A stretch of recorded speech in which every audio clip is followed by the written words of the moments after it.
I was told that this conference is primarily a parent meeting, and that it's parents primarily that are relatively new in the world of autism, with relatively recently diagnosed children in the main. And I therefore wanted to bring to your attention the frequency of gastrointestinal symptoms that occur.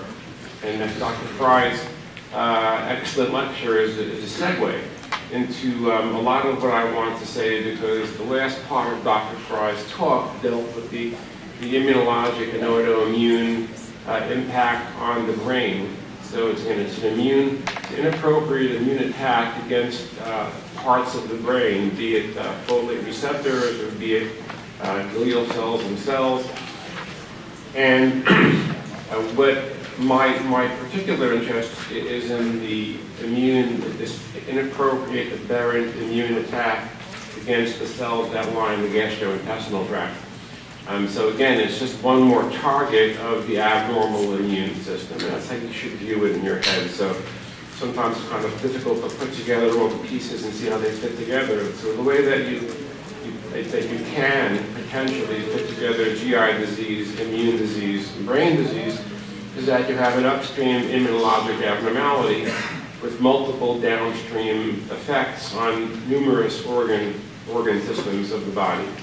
So therefore, what I wanted to bring to your attention with this lecture, the variety of GI symptoms that children with autism can have, because the presentation of their symptoms may differ from what you and I would manifest as a GI symptoms. Diarrhea, of course, is diarrhea, constipation, constipation. But believe it or not, even in those simple definitions, they can be manifest differently in children that can't communicate. Abdominal pain, for example.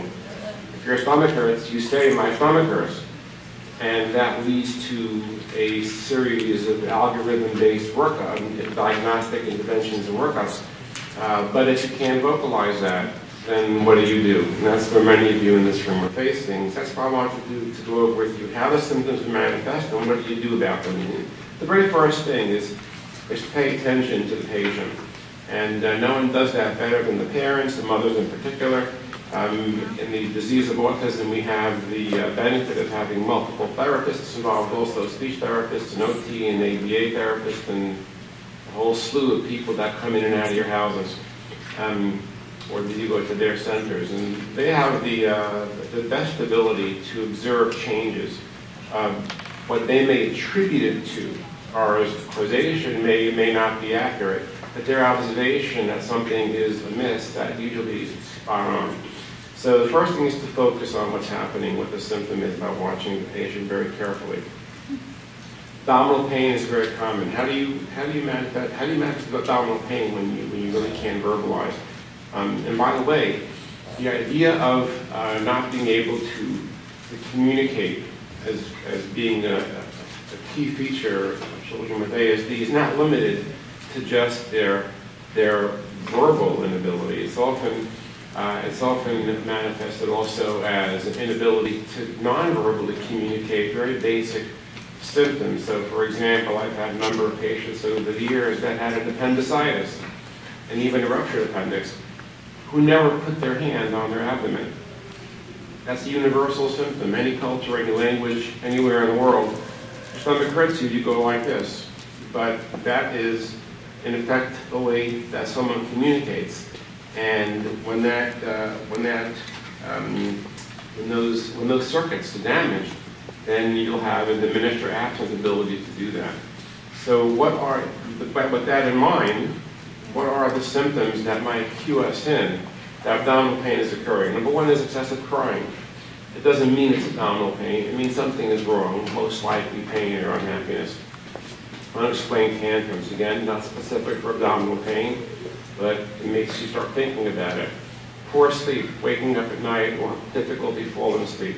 The general cranky, irritable kid, when the absence of any overt alternative explanation, you got to start thinking maybe your stomach hurts him. And of course, he vocalizes that his abdomen hurts, and that has to be taken seriously. So you have to communicate the disease, especially in speech and language. And one of the few things the kid says is, "My stomach hurts." And they're not making that up. There's no secondary gain that has to be taken on its face. Posturing, I'll show you examples of that. These children assume a very interesting position where they bend over the edges of objects in an effort to put pressure on their abdomen to relieve discomfort. They may not take their hand into it. They may lack that circuitry, but they'll often find another way of putting pressure on their abdomen. Irritability just prior to a bowel movement is a very good indicator of abdominal pain. Hyperactivity and distractibility and self-injurious behavior. Now, none of those in particular, aside from the vocalizing abdominal pain, are specific for abdominal pain, but again, they have to make you begin thinking, especially if they occur in the presence of other symptoms. This is an example of posturing activity.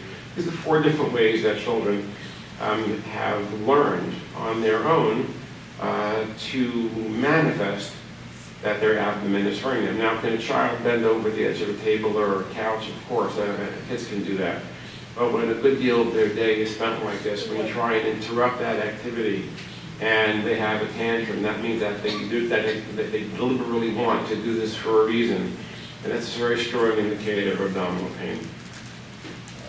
Other examples of this creative posturing, upper left, a child is laying over his mother's bottom. He's pressing his abdomen against her iliac crest, her hip bone. Kids who lie over the exercise ball and roll back and forth and back and forth. In this particular picture on the upper right, the child would sleep at night only on the exercise ball, with a little stuffed animal under his head. The way that we know that this is abdominal pain, how do I know this? And because I know this because these children also had co-occurring symptoms of diarrhea or weight loss or other classic GI symptoms that are completely objective. And when they were scoped, biopsied, diagnosed, treated for their underlying GI disease, these behaviors stopped, which of course made you stop and think, well, the investment that was made in so many of those patients in behavioral therapy that tried to extinguish these types of behaviors. In fact, this was an adaptive behavior, which of course should not be extinguished. It's a child's way of communicating something. So again, it's something to make you think. And again, the purpose of this talk is to make you aware, and those of you who are not aware of it, make you aware of the importance of recognizing these symptoms for what they are, because the beginning of any kind of evaluation, a GI evaluation, begins with the recognition of the symptoms like we saw on the very first slide. Aggression. Aggression is not part of any definition of autism, not the DSM-5 definition or the 4 or the 3. If you have a child that's aggressive, then that child is in pain somewhere until proven otherwise, and it mandates an evaluation by whoever is caring for that patient to look into the various reasons why. Could it be a headache? Could it be an abdominal pain? Could there be a cavity in the mouth and a tooth? Could there be an abscess in the foot? And the list goes on and on, but the attempt has to be made to look for sources of discomfort. Self-injurious behavior will be the next step.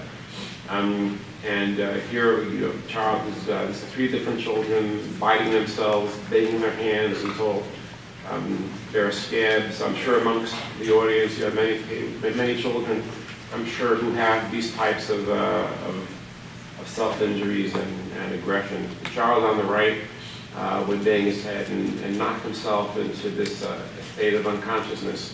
That was by choice. And the child on the right, the answer for that child was a specific carbohydrate diet. That dietary change in and of itself just eliminated all of his self-injury. And that's a question and an issue for another time.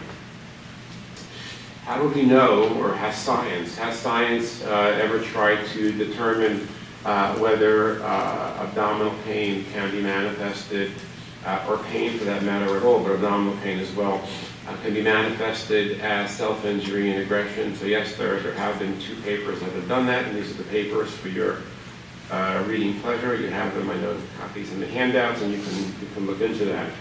As far as I'm concerned, my experience has shown again that when we have those manifestations of abdominal pain, and I can identify a gastrointestinal cause, for that pain, whether it's an ulcer or severe reflux or eosinophilic esophagitis, and we'll get into all the various diagnoses towards the end of this lecture, identified and we treat it, then these manifestations of pain go away. How else can children manifest pain? So this is a child he was older, he was about 8 or 9, he needed ear tubes placed for recurrent ear infections, and the hospital had an art therapy department, and the art therapist met with him a day before, 2 days before, and asked him to make a drawing of his concerns, any concerns he may have about the impending surgery, just depict what it was he was going to go through. And he draws this picture. His name is Joseph. He draws a picture of his upcoming ear tube placement with himself lying on the table, getting ready for an abdominal incision. And the x-ray he draws on the wall shows someone with their hand on the belly. Okay, so this is nonverbal communication that he says, you guys are operating on my ears. What I got going on, there's something in my abdomen as well. Another child, this child is from Minnesota. He was asked as part of his school assignment just to draw a picture of something that they enjoy doing, and this is what he draws. So again, quite meaningful. These are all examples of children who were found to have a variety of gastrointestinal disorders that were all treatable, and all of these behaviors disappeared. Abdominal distension is something that's very, very common. The abdomen will get distended when the intestines are either overfilled with stool or with gas, or a combination of both. And the abdominal distension, because poor motility of the colon is such a common occurrence in children with ASD, you will often have subsequent abdominal distension. And sometimes it's quite marked, sometimes it's less intense. And all of these patients, all these 6 different kids, either the pediatrician or the pediatric gastroenterologist did not feel that this distension warranted any kind of intervention, which is another thing that many of you probably have experienced. So we're going to come to that and how to deal with that situation in a bit. But distension is certainly a significant symptom, especially in these photographs, and I just want to call your attention to the fact that you can have abdominal distension in an otherwise normal habitus. Good growth, good muscle mass, good body fat. And also, in the lower left, there's a child who's quite skinny and has evidence of a nutritional deficiency, and the distension is there also. It's much easier to spot the abdominal distension in kids who are deficient in muscle mass because, of course, it's more protruding. Another common symptom is diarrhea. Okay, what is diarrhea? Diarrhea can be defined in terms of stool frequency and also of stool texture. The children with ASD who have intestinal disease, their diarrhea tends to be 1 to 3 times per day. It's unusual that we get to 5 to 10 watery, loose stools per day. It's 1 to 3 stools per day that are semi-formed, chocolate pudding, loose oatmeal, pea soup perhaps, but the watery stool is not what we typically see. Their stools are often grainy. When you wipe them, you'll find like the sand substance that's in there in the stool.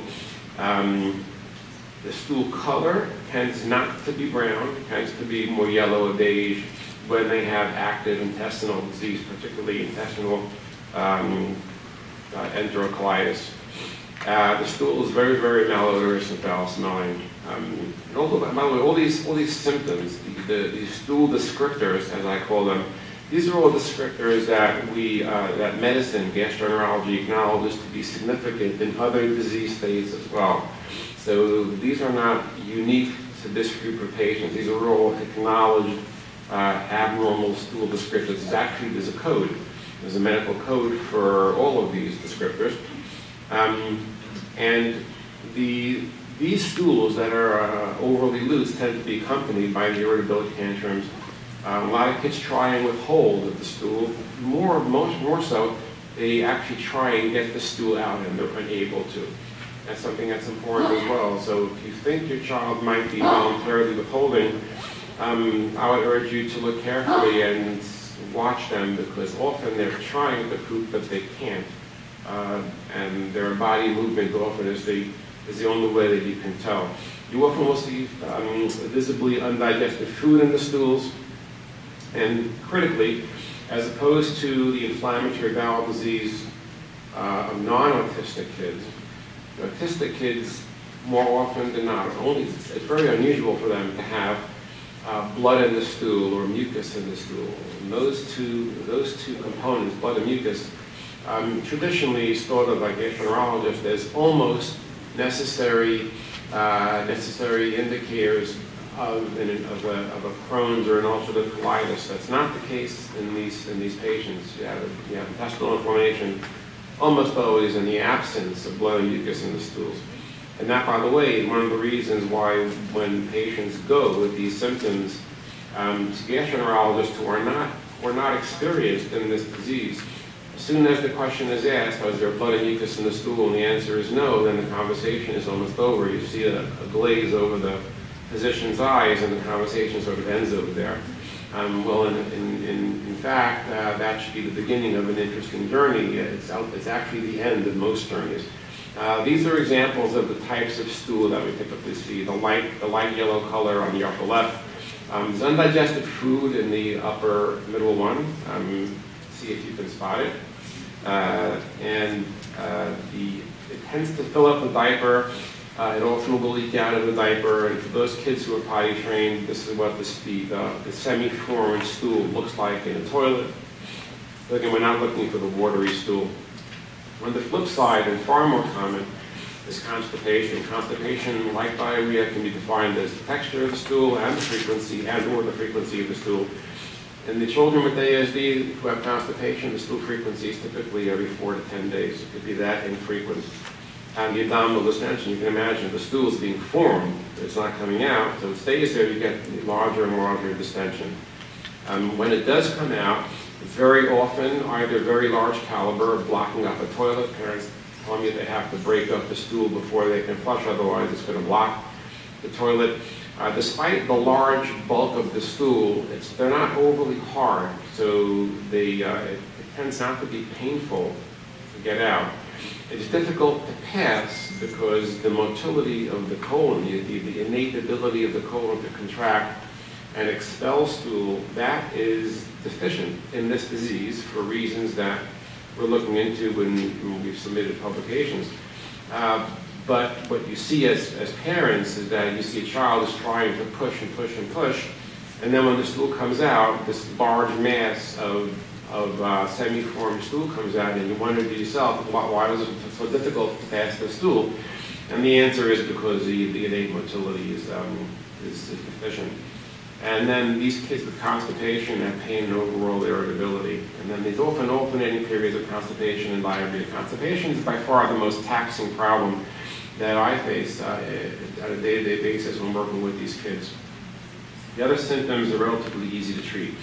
The constipation, because it involves an innate hypomotility of the colon in particular, it's very difficult to get that colon to respond normally and contract. And when there is the buildup of stool in the colon, what that does, besides making the patient be irritable and cranky and aggressive and self-injurious, it also, to my great surprise, but now I'm used to it now, it also impacts cognition and behavior. So there's something about the ongoing retention of the stool that actually causes the brain fog to be worse, the responsiveness to social interaction, the OCDs, repetitive behaviors, all of that you're so familiar with gets worse the longer stool is retained. And why that is, again, is a topic in and of itself. These are examples of children who are having difficulty, the top row of 3, and the bottom left as well, difficulty in getting the stool out. So when you have this inherent or innate problem with motility, if you can't push it out by bearing down hard, then you'll assume a position where you maximally flex your hips, and that's kind of almost an intuitive way to push out something intra-abdominally to outside the abdomen. And think of it in terms of a woman in childbirth. When you want to bear down and get the baby out, you'll either lay on your back and bring your knees up to your chest, or if you're a pygmy in Africa, you'll squat over a hole. In both of those cases, you're flexing your hips maximally. That's when you can generate the maximal intra-abdominal pressure to get it out. And these are children who've come up with very creative ways. It's called the Valsalva maneuver. So that positional posturing is named after an Italian physiologist a couple of centuries ago named Valsalva.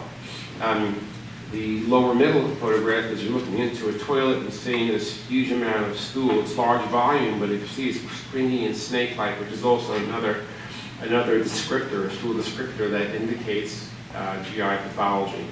It doesn't have to be inflammatory pathology, but there is GI pathology there. And then, of course, the long snake-like stools you see in the lower right. The nice thing about my job is that I get to see the insides of people's houses, their bathrooms, their fixtures, and everything else. When you're constipated, when the ASD kids are constipated, the photograph on the left, and those of you with a medical background will recognize immediately that that's an abdomen. The upper right is where it's a kind of a homogeneous opacity. That's just the liver. But everything below that, where you have this ground glass appearance, this light gray material with little dots of black, that's just stool. It's tons of stool. It's a colon loaded up with stool. And these were pictures taken on just random days. Whenever I see a new patient, as part of my intake, I have an x-ray taken. And this is just the way this child lived, and the parents are usually shocked because they say he's having a bowel movement every day. So what that means is that, yes, he's having stool coming out every day, but he's not emptying his colon. He's only making enough space for the next day's stool to come in at the other end. On the right, for those patients who've been told by doctors that their child has an ileus, or that their child has a pseudo-obstruction, this is the image that you would see on an x-ray. It's called an air fluid level. It's taken out of an upright film, and what you can see, what you can see over here is you have when you're upright, think about a glass of orange juice, a clear glass of orange juice, and half filled. And when you look at it laterally, you see the orange juice on the lower half, and then there's that air fluid interface where above it is clear air. And when you have no motility in the colon and you stand up, then the fluid in your intestine goes down to the bottom and the air rises to the top. That's exactly what you're seeing over here, and this is the air fluid interface on both sides. Now this x-ray, but when you have this medical condition going on of an ileus or a pseudo-obstruction, it is extremely uncomfortable. You're typically in a lot of pain, and these patients become very self-injurious and very aggressive when that happens. This x-ray on the right was taken as part of my routine intake on this child's regular day. He was no better or worse than usual. And when these x-rays are obtained, I get a phone call from the radiologist. About every 2-3 weeks or so, I get a call from a radiologist in various parts of the country saying, your child may need to have surgery, there's an obstruction going on. I said, no, it's just this is autism, there's no surgery, and we'll deal with it in the office. But this is, for those of you again who have a medical background, this is a remarkable, these are both of them are remarkable images. One of the interesting things that I won't spend much time on now, but I wanted to point it out to you, is that the constipation that these children had was more often than not right-sided. So the patient's right side is loaded up with stool, but beyond that, you don't see stool. So in this x-ray again, you have the patient's right side loaded up with stool, but on the left side you see pretty much an empty colon. That's an extremely unusual pattern of constipation in medicine, both pediatric and adult medicine. Normally constipation is pancolonic, fecal loading, the entire colon is loaded with stool, or it's just left-sided. The very last few inches before the anus is backed up and the rectum is dilated. But to have the stool loading only on the right side with nothing beyond it, that's really, it can happen on occasion, but it's never been described as the characteristic pattern of constipation in any group of patients, except for these children. Other symptoms you might see, and again, these are all, I'm going through a list of symptoms that more often than not are gastrointestinal. So if you see these symptoms, you need to insist that they get evaluated. And one of the things that I hear over the years, I've given this lecture or variations of it for many, many years already, and I get a patient, a couple times a year, who says, I saw your lecture, say that years ago, I didn't think it applied to me. And I didn't realize that that's what my kid was having. They weren't thinking along, they were thinking their seizures, they were thinking metabolic or mitochondrial or lots of other things you're going to be hearing about today. They weren't thinking about this being applicable to them. And then as things started getting worse, this became the most prominent issue, and that's when they realized, no, it did apply to them. So I mentioned this to you, if you think that this doesn't apply to you, think about it again carefully. It may not, but it might. So their growth failure is a common issue also. See, normally you have pediatric growth charts. You've all seen the doctor's plot height and weight and head circumference on growth charts. That's a very powerful tool. Because one thing the one thing that we have in pediatrics that we do not have in adult medicine is that children grow.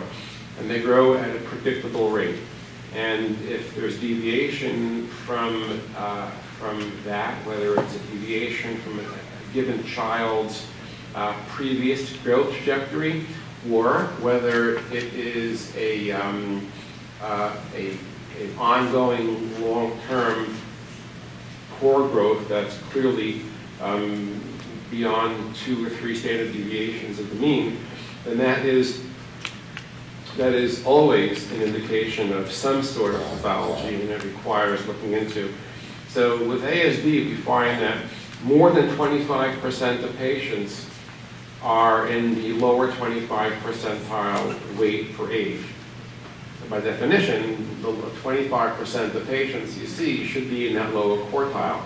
If 50% of patients are in that lower quartile, that's an indication that amongst the group there's a pathology. You can't say that an individual patient who has that has a pathology, but as a group it gives the physicians an indication that something is wrong with the weight gain of these kids. We don't see it in their linear growth. Linear growth tends to be sustained, but the most common growth abnormality that we see in ASD is that as the years go on, the weight for age percentile continues to drop. Now, there's the absolute number. If the weight for age is 15 percentile and the height for age is 80 percentile, it doesn't mean that's pathologic. But if 3 years ago your weight for age percentile was 50th, and then 2 years ago it was 40th, and last year it's 30th, and now it's 15th, that is pathologic. Something is wrong. And that something is often gastrointestinal. Like other inflammatory bowel diseases or GI diseases, the absence of growth abnormalities does not exclude the presence of a treatable GI condition. So you can have Crohn's patients who are quite sick, but their weight and their height is normal for age. It does not exclude, does not rule out the presence of GI disease. As mentioned before, linear growth is typically not affected. Wasting syndrome is a very common thing. We'll see pictures of that. Wasting syndrome is something we see very frequently in these children. Kids who grow normal linearly, but their weight is very low as far as percentiles go. When you look at them, they have this skeletal appearance to them. And the way that you would describe it from a nutritional standpoint is that their body fat is not necessarily what's deficient. In fact, body fat is usually normal and abnormal, but their muscle mass, the paucity of muscle mass, is what's so striking, and that's what makes them look to the eye so skeletal. And we'll be seeing pictures of that momentarily. Now, this is the growth chart, and it's basically just illustrating the fact that at the time of the developmental regression between 12 and 24 months of age, the weight for age, which is the lower graph, also took a hit.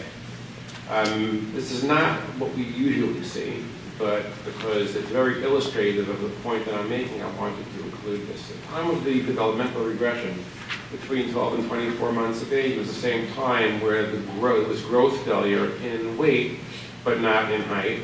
Then the patient recovered from that as far as weight for height. I didn't get to see this patient until 4 or 5 years later. He's like 6 or 7. So this was obtained, this is a retrospectively attained growth chart, but that the growth chart was created in real time. So while it was happening, the pediatrician didn't know what to do. They did basic stool test infections, didn't have an answer. There was diarrhea going on.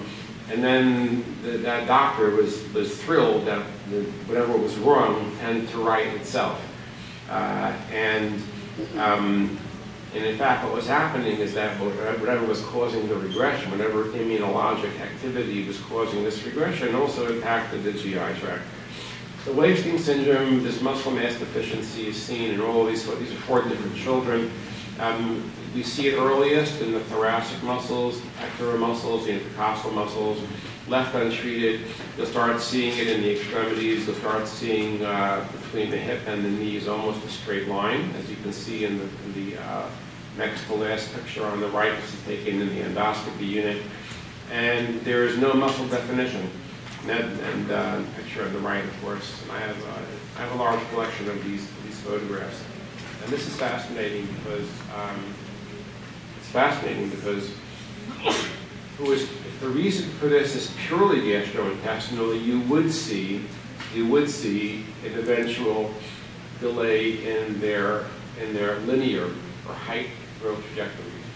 You don't see it even after many, many years. So what that means is that the GI disease is not the sole explanation for the wasting syndrome. It may begin as that, but most likely, and we have lots of supporting evidence for this, most likely the reason for their profound muscle mass deficiency is metabolic and mitochondrial, where mitochondria, as Fry explained, are not producing enough energy in the muscle cells, which as Dr. Fry also has mentioned, as needs. Different organs need different concentrations of mitochondria, but different organs use energy at different rates. Yet the organs that need the most energy have the highest concentration of mitochondria. When you have mitochondrial or metabolic abnormality, then you're going to see the symptomatic manifestations of that deficiency soonest, earliest, in those organs that need the most energy. The top 3 are our top 2 are the muscle and the brain, which of course is of great interest. What else would you see that would clue you in to the presence of an intestinal disease? Canker sores in the mouth. So, for example, in the inflammatory bowel disease of autism, you see these canker sores routinely in the intestines of the children, and also in their mouth. And we see the same thing in Crohn's disease. Also, they're called aphthous ulcerations. Canker sore is a layman word, but the aphthous ulceration is one of the hallmarks. And you can gauge disease activity by the presence or absence of these aphthous ulcerations. So a patient who's being treated with medications to reduce an inflammatory activity of the intestine, you'll see a resolution of the canker sores. When things get bad in the intestine, along with the pain or diarrhea or whatever other symptom they're having, the canker sores return. Rumination, regurgitation, I have no images, but one of the common things is that patients with ASD and bowel disease will have the movement of stomach contents up the esophagus, and when it goes up and then comes down again, we call it reflux. When it comes up into the mouth and the patient mouths it and swallows it, that's called rumination. When it comes up and then comes out, it's called vomiting. The important thing to say about that is that those are not diagnoses in and of themselves. Over the years, for a number of apparently business reasons, sales issues, the idea of reflux being a diagnosis has really gained lots of traction, but really it's not. You reflux because something is wrong. Either you're obese, or you've eaten too much, or motility is poor, or there's a partial obstruction. Something is making you reflux. So taking medications that block acid will help those symptoms. It will help those symptoms, but they don't necessarily help the underlying pathology. So the symptoms of rumination, regurgitation, it's okay to treat empirically for a month or 2 with an acid blocker and then stop and see if the problem stays resolved. But if it does not, the answer is not the next 2 years on acid blocking drugs, the answer is an investigation of some sort as to what's causing the patient to have this reflux. What else would patients do? Miscellaneous symptoms. When they have problems in the top of the esophagus and have esophageal disease, they'll pinch their throat. And this is all just my experience, tapping or hitting on their chest, putting fingers into the back of their throat. None of these are part of ASD, an ASD definition. Attempting to make themselves gag so something will come up. Excessive overeating and consequent obesity. Those are all miscellaneous symptoms. You have to fix these couple of slides, let's see. There's a correlation, what I should say is correlation between the presence of GI symptoms and cognition and behavior. So what's so fascinating, what got me really interested in this so many years ago is that parents would say that when the GI symptoms are bad, then the autism is bad. You wake up in the morning, look at the stool, if it's diarrheal, foul smelling, the parents know it's going to be a bad autism day. Lots of OCD, lots of swimming, and very, very poor focus. So that correlation is something that you should be looking for if you have a child who tends to have very good days as far as therapy and very bad days as far as therapy, and you can't make heads or tails as to why that is. Look at their stools, look at any possible indication, distension, any evidence of reflux, any indication there might be a GI problem, and if you see that, it requires attention. Also, blocked out progress. If you have a child who's in ABA and speech and OT and anything, floor-time, whatever you're working with this kid with, and years have gone by, and the therapist is saying that the degree of progress is much less than they expect it to be, and the therapists are commenting that, then that may be the sole indicator of GI symptoms. That was published in 2010. Even in the absence of any other GI issues or symptoms that we discussed, if you have someone that's not making the progress that they should be making, that may be the only indication of an underlying GI problem. And then again, that in and of itself, that single symptom will mandate an investigation. Believe it or not, over the years, the question of whether children with autism have symptoms, have GI symptoms more frequently than children without autism has gone back and forth in the medical literature for years and years and years, debated. There are those academics who will say that they're not convinced that autistic kids have GI symptoms more frequent than any other child without autism. For those of us who, of course, work with these kids, we know that otherwise that the opposite is true. And publications go back and forth over the years. And of course, what that means is that you can't get any meaningful, or it's difficult to get very meaningful work done on any of the underlying causes of GI disease and autism, because when you submit a proposal for research to look into that, the reviewers will often say, well, literature seems to be very equivocal about whether GI symptoms are more common or not. Maybe they're being misinterpreted. Maybe your impression of your child leaning over a table, just a kid leaning over a table, nothing more than that. The diarrhea, well, it's because he's eating sand off the floor. And you've all heard the stories. So what that means is that it's very difficult. It makes it more difficult to move on to the next step. So this is a paper that was published, I believe, in 2014 or 15, which finally did a meta-analysis, as many of you are aware of it. So in the meta-analysis, you take a large number of all the papers you can find that were even of a minimal quality.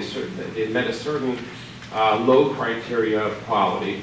And you take the data from all those studies, you pool them together and say, okay, what does the weight of the evidence show? And that was done at Emory University. This, in my opinion, still remains as the best paper published in pediatrics, showing that GI symptoms are more common in children with ASD. Believe it or not, even after this paper published, the debate still goes on in various academic circles. And to get bogged down in that debate just wastes time. So I will not spend any more time on it. Just know that it is much more common in children with ASD. There are also extraintestinal manifestations of bowel disease, particularly the inflammatory bowel disease of autism, just like Crohn's disease, which is also an inflammatory bowel disease. Like Crohn's disease has extraintestinal manifestations. You can get arthritis, you can get vitamin K deficiency, you can get a variety of other problems from that. You can get that in the inflammatory bowel disease of autism as well. As you can see, this child on the left, her left ankle is all swollen. She has an arthritis. It's a deforming arthritis of the left ankle from years of untreated arthritis. And on the right was a vitamin K deficiency because of intestinal involvement and malabsorption, which is giving her easy bruisability of her thighs. Okay, I'm going to run down now the GI tract and giving you just an idea about the various diagnoses that I've seen in my practice over the years in children with ASD. So we'll begin first with the esophagus. The esophagus anatomically connects the mouth to the stomach. It's just really a conduit. It doesn't have any function other than to move food into the abdominal cavity. This is the list of potential diagnoses, and you have it in on your sheets. I'm not going to read it through, but you see there's a wide variety of potential diagnoses, and all of these are treatable. And they all will cause symptoms, either putting fingers down the throat, pinching your neck, tapping your chest. Now, if you don't have autism and you had those symptoms, you would say, it hurts when I swallow, it's hard to swallow, patients feel like something is stuck in their throat, my chest hurts, I have heartburn, the ability to communicate. When you don't have that ability to verbally communicate, what we learned over the years is that you're on the right side, irritable tantrums, you bang on your chest, you will observe as a parent difficulty swallowing, gagging sometimes, the child's pointing to the throat, sticking their fingers down. And on the bottom you have Standifer syndrome. Standifer syndrome occurs in children with ASD and without ASD. It's a neurologic event when you have acidic reflux coming up from the stomach into the esophagus. It results in an involuntary motor activity of the child, typically under the age of a year or 18 months, where they'll actually bend over, typically on a bed, they'll arch their back backwards and they'll lay their head over the edge of the bed so that their head is now at a lower level than their abdomen. Why that happens, no one really knows for sure. It's given the name Standifer syndrome, and it can occur, but that will be an indication of reflux. It should not be misinterpreted as an autistic behavior that requires extinction by behavioral therapy. What are the various diagnoses that can now occur in the stomach? The stomach is it's a storage facility for food that you eat, but then also it's the first organ, actually no, it's the second organ that digestion begins. Technically, digestion begins in the mouth with salivary enzymes, but the real big stuff starts in the stomach as far as digestion. And this is the list of the variety of diagnoses that I've seen in my career with children with ASD who came in with any one of the symptoms that I told you about before. Again, children without ASD on the left will either verbally tell you what they feel, or they'll have problems with waking up at night, vomiting, sweating. On the right, you'll see much of the same symptoms. We slide to slide now. Food avoidance, the food avoidance and food selectivity is an important symptom. A lot of people think it's texture related or it's color related, and then that may be the case. It may be the case. But certainly there's a subpopulation of kids who have food avoidance, food super selectivity. And the problem is not a behavioral thing. The problem is that these children have learned that when they eat certain foods, it makes them feel sick, so they avoid it. So when there is severe food self-restriction, that child does demand a GI workup. Before investing lots of energy and aggravation and time and money into very intensive behavioral therapy.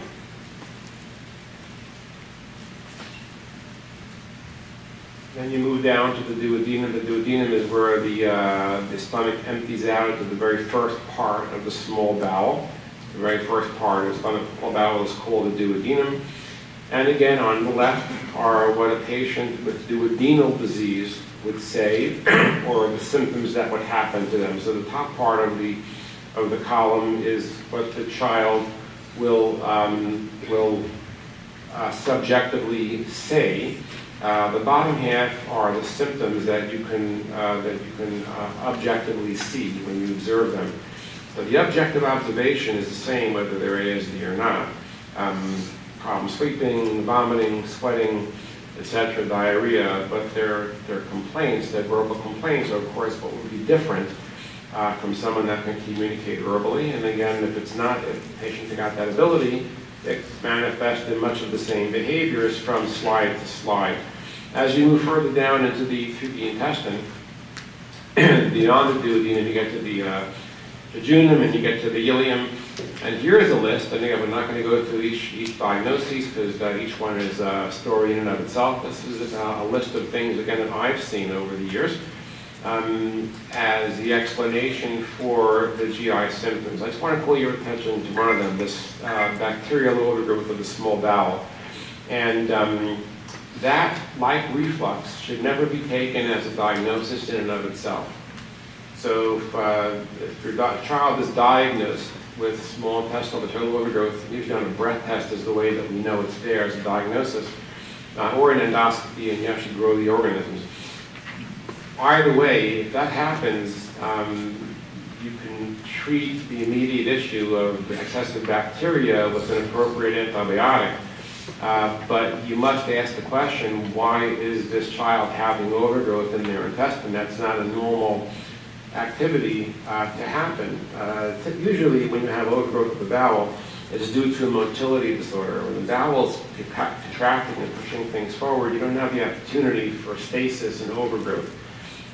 When that contractility is deficient, as we've discussed, that sets you up for a number of different problems, including reflux, and including overgrowth, and including constipation. And again, this slide is very similar to the ones previously, but there are minor changes from slide to slide because we're dealing with different parts of the intestine. Most importantly, in the small bowel's main function is to absorb nutrients. So if you have disease of the small bowel, that affects the ability of the bowel to absorb calories, absorb food, then you will start noticing issues in growth.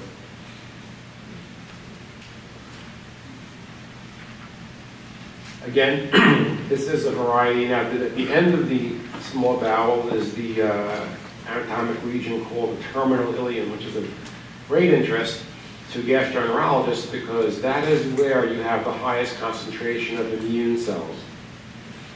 So if you're dealing with a disease that fundamentally is immunologic, then the most interesting place of the intestine that you have those, the manifestation of those symptoms would be in the terminal ileum. And that's indeed what we find. And that's the earliest observers of this pathology. What got them interested in autism and GI disease was the appearance of these markedly enlarged lymph nodes, lymphoid hyperplasia of the ileum. And it's really profound in so many of the patients. And that is a manifestation of an abnormal immune response. And again, very similar to previous slides.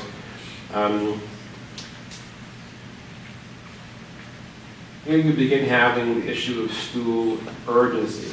So sometimes you'll have inability to pass stool. Sometimes you'll have, on the flip side, this great urgency to pass stool and incontinence because they can't get to the bathroom in time. So adult patients, for example, with Crohn's disease will have that problem very frequently. Moving down to the colon, this is a list. Again, and you can look these diseases up and see what they are. But these are all the various diagnoses that potentially you can see when you have any of the previously mentioned symptoms. This is the wide variety, and there are others as well.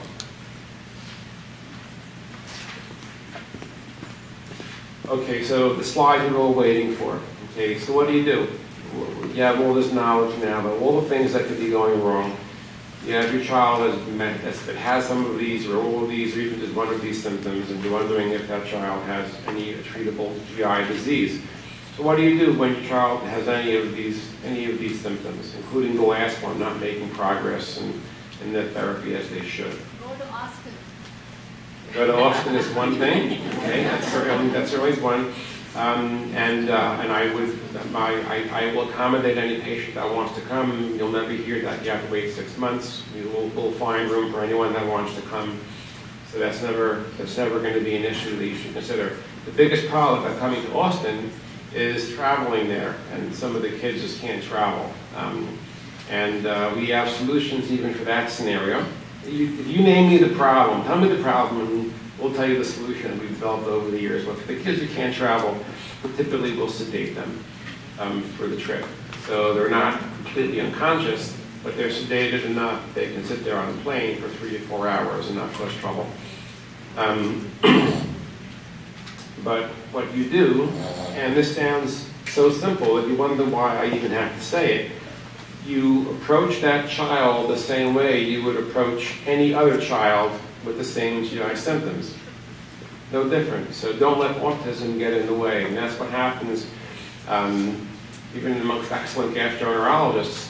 There's so many of them have this belief that these symptoms are just part of having autism somehow, in the same way that you have to accept that your child stims, or your child is hyperactive, or your child can't talk, and you know that most of these children are not going to become normalized in those respects. So like that, these GI issues are something you have to accept, and your child will just have to go through that. That's, of course, nonsense. But it's something that many of you have probably encountered. So you approach these patients the same way you would approach any other child who doesn't have autism, and that includes getting history, physical exam, listening to what the parents have to say, doing conservative therapy, empiric, meaning before going in and getting a biopsy. And another thing that scares people from going to a gastroenterologist is that they think that that means that there's going to be an immediate diagnostic endoscopy and biopsies, and while that may end up being the case, that certainly is not a definite. We could try a variety of conservative therapies, empiric, based upon best guesses what the diagnosis might be. And there's nothing wrong with treating empirically for a certain finite period of time. The mistake that people should not make, which often happens, is that those empiric therapies are carried on for years and years and years. And that's, of course, a problem, because those therapies tend not to diagnose and treat the underlying condition. The empiric therapies tend to treat symptoms. And of course, if in fact there is going to be this gut-brain axis where the disease of the bowel directly impacts the function of the brain, and unless you address that fundamental, that upstream diagnosis, the actual disease process, you wouldn't expect to get the cognitive or behavioral results that you would get if you would address the actual underlying upstream pathology, as far as focusing on as compared to focusing on the symptoms. And most importantly, if you find that you're in a GI doctor's office and your concerns are not being taken seriously, then there are other GI doctors, some of them in Austin, and some of them, but there are good doctors all over, and the thing is to find them and to engage them. And just very quickly, again, we're talking about a variety of diagnoses. There's no therapy that I can tell you that you should do. Most of the diagnoses that we went through, and there are so many of them that can cause the same symptoms, require specific diagnostic testing, meaning that it could be blood tests, it could be stool tests, it could be x-rays, it could be urine tests. Dietary avoidance, so gluten-free, casein-free, SCD, any one of the variety of diets you all know so well, will often help many of those diagnoses, because dietary restrictions of various types, and there's no best diet or worst diet. Dietary restriction is actually an immunologic therapy, because food is an antigen, any kind of food. even gluten-free, casein-free food, even foods that are SCD compliant. Anything you put into the lumen of the intestine acts as a potential antigen or inciter of an abnormal immune response. So dietary restriction, theoretically the best thing for these kids, for their GI disease, would be to give them intravenous nutrition. In theory, conceptually, that would be the best thing, a complete bowel rest. That's not practical, nor is it safe long term, but what you're doing when you're giving dietary therapy is that you're moving towards minimizing what goes into the lumen of the bowel. You're not eliminating it completely. The most restrictive oral dietary regimen would be an elemental formula, again in theory. So those are formulas that are protein-free, which tends to be the worst problem as far as inciting an abnormal immune response in the GI tract with dietary proteins. So there's an enlarging market of elemental formulas that are complete nutrition. So the patient, if they have the proper diagnosis, the patient is given this as an exclusive nutrition, eats nothing else, and it does provide, it's designed to provide everything you need as far as fat, protein, carbohydrates, minerals, vitamins, etc., the micronutrients. The practical issues that they don't taste so good. They don't taste so good, and some of the kids really want it because it makes them feel okay, and they'll drink it. But that would be the extreme of the concept of dietary restriction. What medication is chosen is based upon not just the diagnosis, but also the location of a disease. Do you have esophageal disease? Do you have stomach disease? Is it small bowel? Is it colon? What part of the colon? What part of the small bowel? These will go into the decision of what medications to use. Also, besides the diagnosis and location, there's also the ability of the child to swallow pills. The kids who can swallow pills have a great advantage because we're able to use the pharmaceutical invention of a time release. So if you have a disease that's active at the further end of your bowel, but the first part of your bowel is perfectly fine, you take a medicine that's going to be absorbed and effective right away. It's not going to get to the part that needs to be treated. So in many of the diseases that I've discussed, not all, but many of them, having the ability to swallow the intact capsule will be critical. And again, like I mentioned before, it's really not recommended to treat empirically, meaning for long periods of time, but with medications that will change the landscape. So for example, if one were to say, well, I read that some patients do well with prednisone. I want to give my child prednisone for like 2 months and see what happens. That would be a mistake, because what happens when you give a strongly immunosuppressive drug, besides the side effects that can happen, besides that, but more worrisome to me is that a lot of diagnoses that I would normally be able to make based on a biopsy are now unable to be seen because you've changed the appearance of the lining of the bowel by giving these kinds of powerful drugs. So the empiric use of drugs has to be really chosen very, very carefully. 2 more quick things and then we're done. A note, because I put this in every lecture I give, before beginning a gluten-free, casein-free diet, always get celiac titers, because you will not be able to diagnose celiac disease ever again once you go on a gluten-free diet. So get those baseline gluten antibodies. Your doctor will know exactly which ones to get.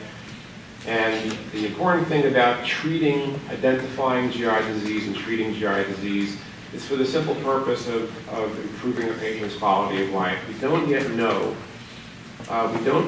We don't yet know whether treating bowel disease does in fact help cognition and behavior. We know from experience, but no one's published that. We are working on that study to be able to show it. No one's shown it doesn't happen. No one's examined that. So right now, the most that we can say is that we will identify, diagnose, and treat GI disease for the purpose of treating GI disease to make your life more manageable and more livable. So the stool on the left becomes a stool on the right. The distended abdomen on the left becomes, well, the boy on the right he is a husky guy. He has a bit of a belly there, but it's not distended anymore. The posturing will stop. The Valsalva maneuvering will stop. Stools passed easily. I'm going to stop over here because I'm running out of time. But the next few slides will just prove and show publications that have been published in the past that, that active GI disease is associated with worse GI functioning, and that goes both ways. So worse GI functioning predicts active GI symptoms, and active GI symptoms predicts worse autistic functioning cognitively and behaviorally. That the associations go both ways. What is not known yet is if treating the GI disease will result in improved cognition and behavior, and if so, to what extent. I'm going to end over here and thanking you all for coming and for inviting me over. And for thank you once again.